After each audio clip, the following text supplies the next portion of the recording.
strangers are coming. They come to your house.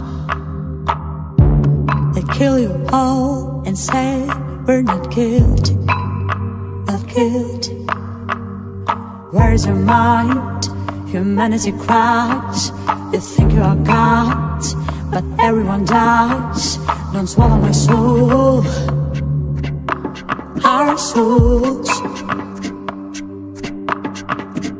Yaşlığıma doyamadım. Ben bu yerde yaşamadım.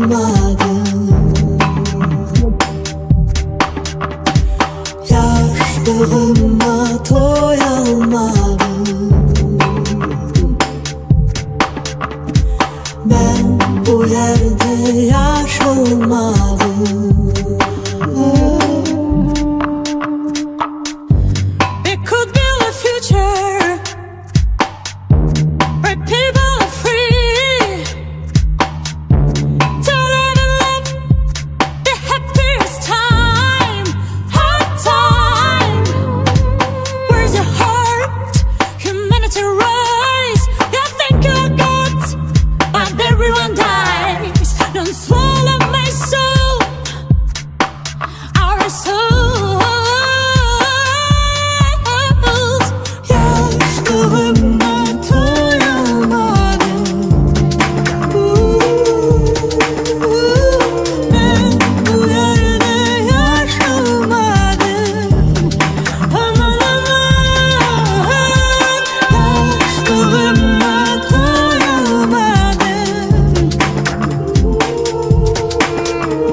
Yaşlığımdan doyamadım.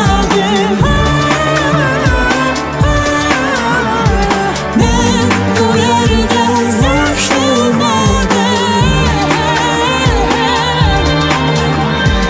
Yaşlığımdan doyamadım. Vatanıma doyamadım.